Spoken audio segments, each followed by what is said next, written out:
Welcome to Werezilla's commentary. I'm your host, Werezilla. Here is certainly something I haven't done before.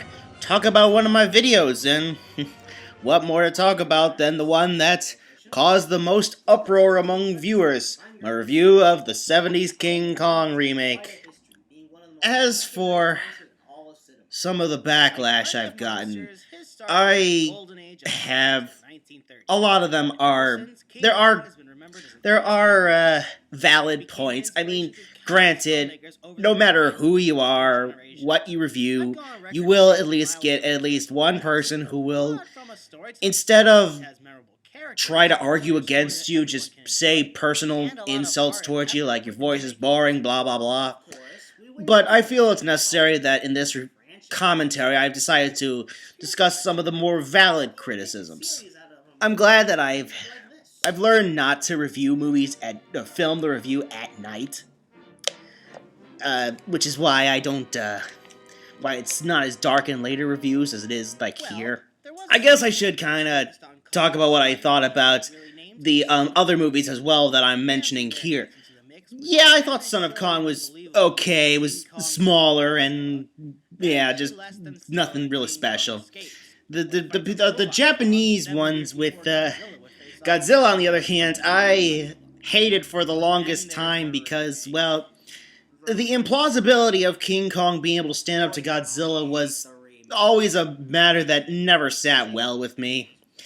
I've grown on it for its silly nature, and, well, for the fact of the matter is, Godzilla was a villain at that point. Oh, wait, well, I guess I should talk about this movie, too. When I saw this, I was around in high school, and I hated it. I thought it was one of the worst movies I had ever seen.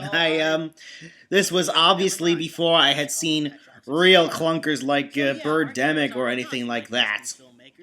But, I think I might have hated it so much because it was personal. I really appreciated everything that the original film did, and I remember when Peter Jackson's movie first came out, and they had released DVDs of the original film, Son of Kong, and the original Mighty Joe Young, which came with the special features that Peter Jackson's crew and various other film historians have uncovered over the years about the original film, and it's all very interesting to see how they did it with various armatures and miniatures and small sets, and the stop-motion animation, which was groundbreaking for the time, and it followed the format for years to come, up until, I think, pretty much until the advent of CG in the early 90s. It was one of the longest running ways of doing a special effect. I really hated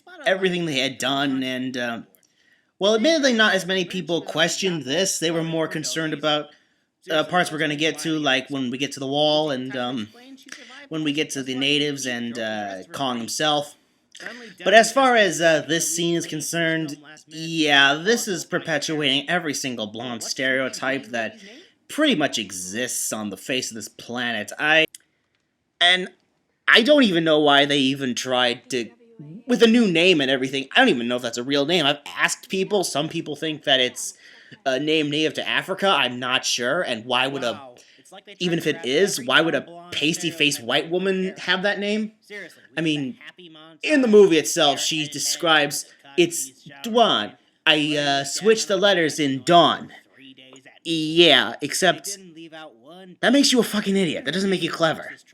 Combining the original character's name, Anne, and Dumb Blonde. Okay, this part's actually wrong. It's not Jack who's supposed to be the biggest man of her life in the future. It's actually, the denim replacement, Wilson. However, the foreshadowing joke, some people have taken it to think that I don't like what they're doing here. It's not that I don't like foreshadowing, I really do. It's just that it's not subtle at all. It's hammering the point in that.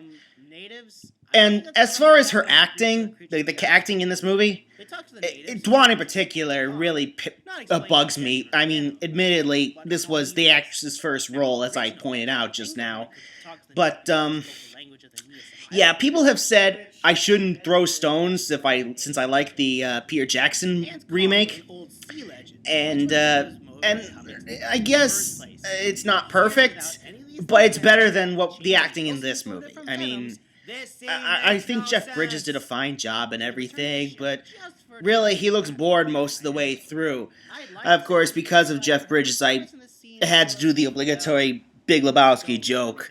Um, I've people have pointed that out, and and right here with the Kong suit, there have been some questions about it. There have been people saying, "Oh well, you don't like the fact that it's a guy in an ape suit. You think it's a bad effect."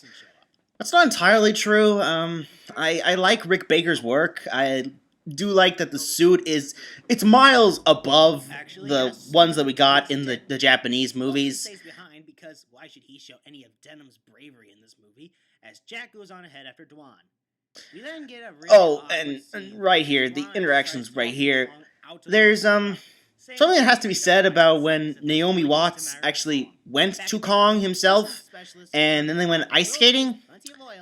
Yeah, okay, that was a lot more ridiculous than than Dwan trying to reason with Kong right here. That though it doesn't help really. And right here, my explanation for why I don't feel that any of these new changes to the plot are any better. In fact, they're actually kind of worse. Seeing this guy laugh, it's funny. Sorry, went off on a tangent there. I guess I should probably talk about this Wondershare logo that you see in some of the earlier reviews.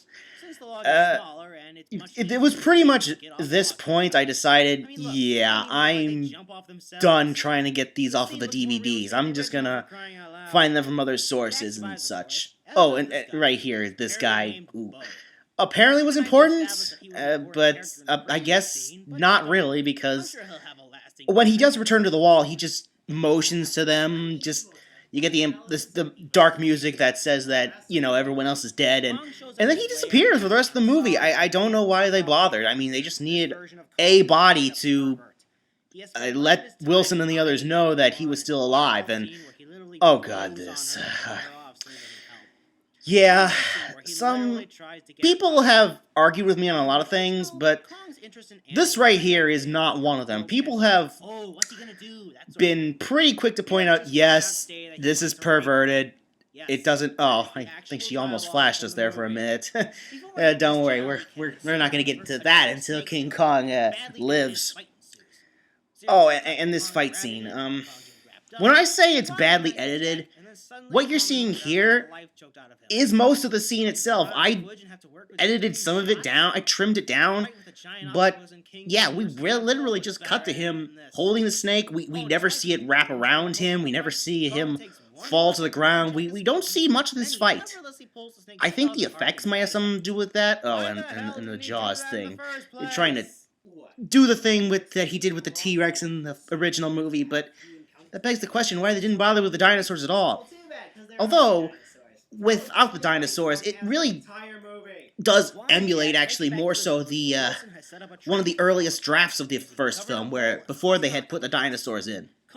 Before, when they'd had Script from Creation, an early Willis O'Brien cut film that never came to be, which was basically taking which they basically borrowed all the dinosaur armatures and sets for that, and added it to King Kong.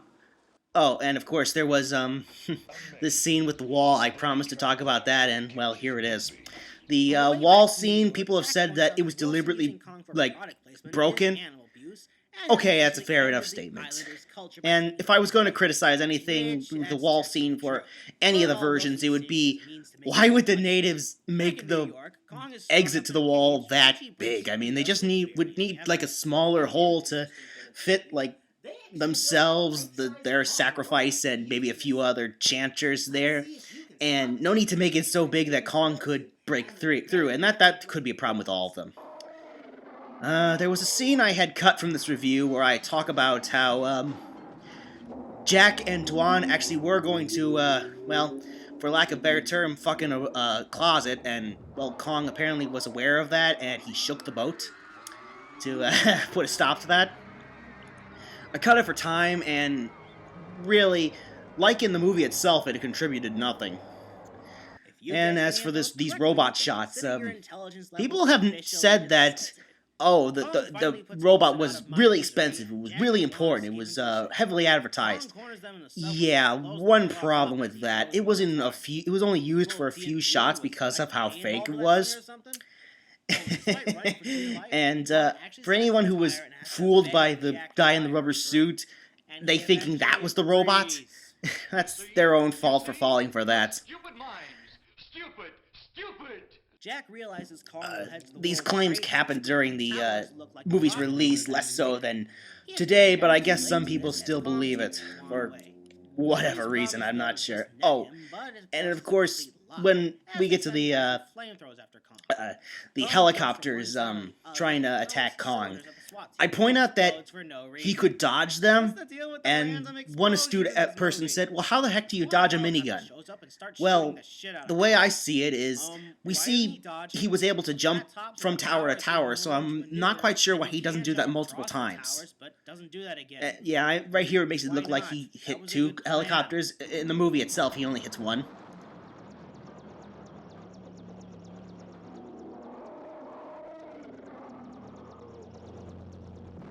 And of course, the obligatory 9/11 reference, which makes the scene really awkward, and it's supposed to be awkward. I mean, in the review, I don't think it was intended to be awkward in the movie because, well, 30 years before that happened, so, Dwan yeah, cries let's move on from incoherently that. The whole time as Kong just stands there like a dumbass and Oh, thinks and to himself. him trying to Kong roll off the finally top of the collapses, tower, that was then the another script case of remembers people that Kong saying, fell off the oh, Empire well, State Building in the original, it's a so he last-ditch goes up effort inside to the escape. towers for no reason. Again, Dwan somehow okay, sits down I his guess knife that to works hear right Kong's here. heartbeat stop. One So the person movie ends. pointed out Not that for this very movie it wasn't the airplane. was one of the It was biggest Suzuki. But biggest movie blockbusters of the pioneering block. They said that it was basically one of those movies that pioneered the summer blockbuster. Like it was the movie that started this. No, I'm pretty sure that was Jaws with the advertising of the heavy advertising, and obviously this movie got heavily advertised too. But saying that this is the movie that started is untrue. That honor actually goes to Jaws. This line right here, this is what really sparks up a lot of the hate when I say that the Peter Jackson version is better. And the thing about that is, Peter Jackson really is a huge fan of the original film, and it shows.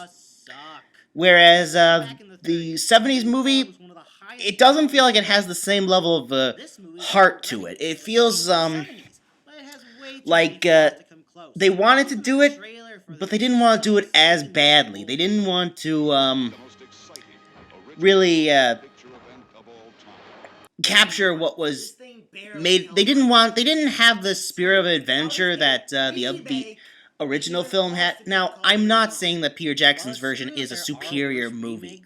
It does have its own problems, as like I said with Naomi Watts and the ice skating scene, and a lot of people have been quick to point out the length of the movie is a problem. Well, here's the thing. A Peter Jackson film is defined by either its length or how gory it is. And I think I've said all I really had to say. Some people have agreed with me, a lot of people have not. They fight with each other, I guess that's the nature of the internet, really. But, yeah, this was an interesting experience, doing a commentary for the first time, and hopefully I will be able to do some more in the future. Yeah, another review will come, and who knows if another commentary will. But until either happens, I will see you all next time.